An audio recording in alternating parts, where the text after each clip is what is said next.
मेरा एक प्रश्न है, जैसे लोग कहते हैं कि मैं भगवान से जुड़ा हुआ हूँ, लेकिन वो शराब भी उतना ही कंज्यूम करते हैं और मांस मदिरा भी बराबर लेते हैं। वो कहते हैं मैं भगवान की पूजा भी करता हूँ, मैं भक्ति करता हूँ। क्या उनकी पूजा भक्ति भगवान द्वारा स्वीकार होती है?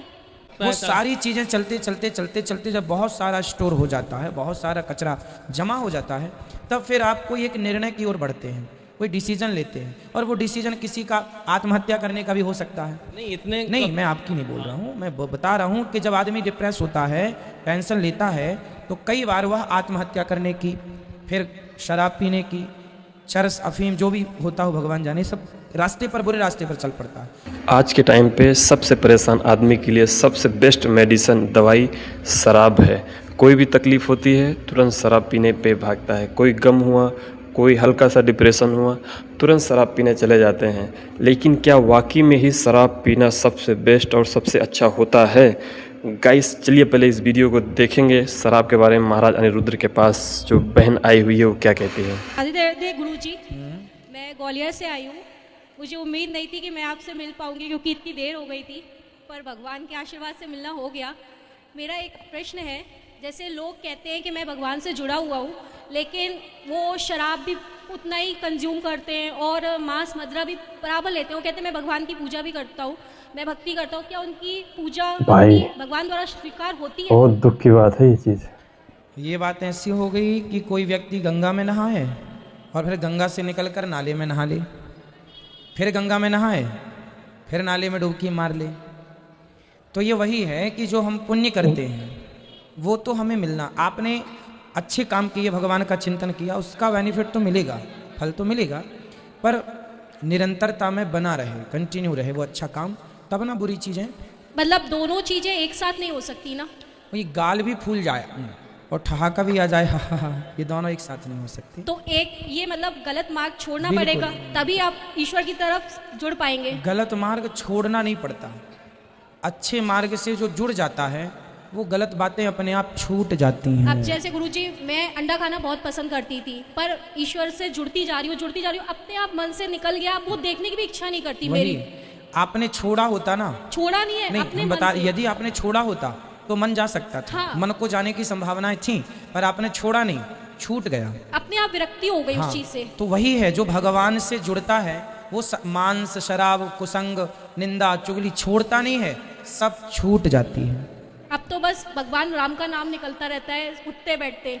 उन लोगों को बोलिए जो खाते पीते हैं, उनको बस सत्संग से जोड़िए। आप उनसे ये मत कहिए कि तुम शराब छोड़ दो, उनको ये कहो तुम कथा सुना करो, सत्संग किए। जब सत्संग से जुड़ेंगे तो उनसे फिर कहना नहीं पड़ेगा कि छोड़ दो।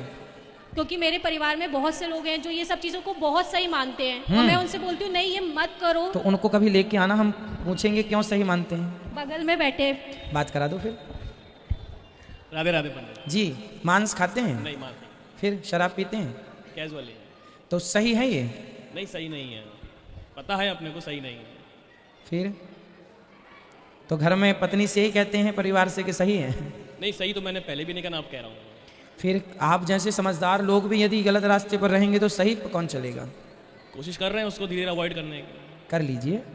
और शराब से किसी का भला नहीं है। मुझे जानकारी है, भला उसमें लिखा भी रहता है, भला तो किसी चीज़ का नहीं है। फिर भी धीरे धीरे कोशिश कर रहा हूँ अवॉइड करने की, और भगवान चाहे कि कोशिश ये करिए कि अब नेगलेंस खत्म हो जाएगी। आप अपने आप को इतना पॉजिटिव कर लो, इतना आध्यात्म से जोड़ लो, अपने आप को इतना धार्मिक बना लो कि ये सब चीज़ें, जैसे उन्होंने बताया कि उनके अंडा छूट गया, ऐसे आपकी भी शराब छोड़नी नहीं पड़ेगी आपको। हाँ हाँ, बस जुड़ते चले जाएंगे ना, अच्छी जगह से, अच्छी चीज़ों से, अच्छी बातों से, अच्छे थॉटों से। अच्छे विचार आएंगे तो बुरे विचार अपने आप गायब हो जाएंगे।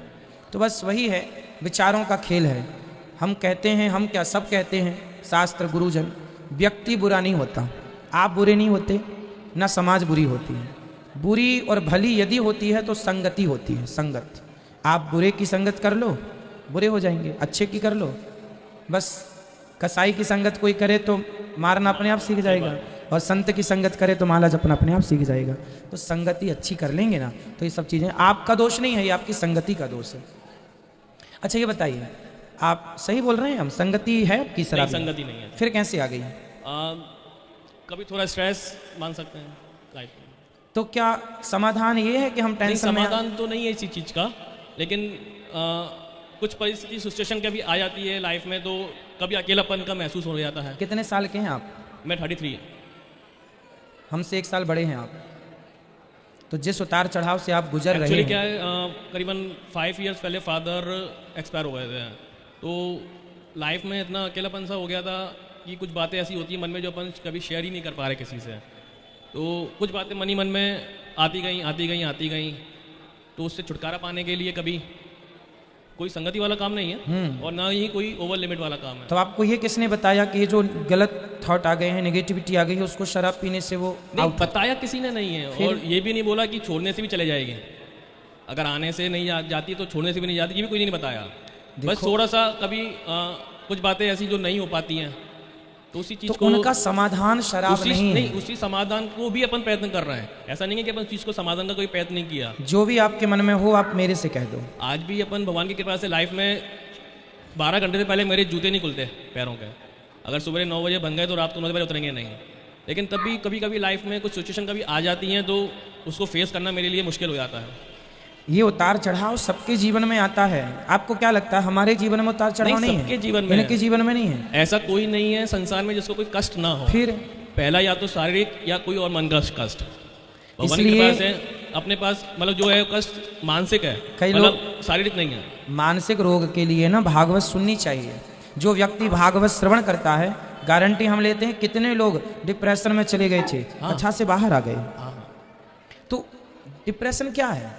हम व्यर्थ की चीजें सोचते रहते हैं, कुछ ना कुछ दिमाग में चलता रहता है। वो सारी चीजें चलते जब बहुत सारा स्टोर हो जाता है, बहुत सारा कचरा जमा हो जाता है, तब फिर आप कोई एक निर्णय की ओर बढ़ते हैं, कोई डिसीजन लेते हैं। और वो डिसीजन किसी का आत्महत्या करने का भी हो सकता है। नहीं, मैं आपकी नहीं बोल रहा हूँ, मैं बता रहा हूँ कि जब आदमी डिप्रेस होता है, टेंशन लेता है, तो कई बार वह आत्महत्या करने की, फिर शराब पीने की, चरस अफीम जो भी होता हो भगवान जाने, सब रास्ते पर, बुरे रास्ते पर चल पड़ता है।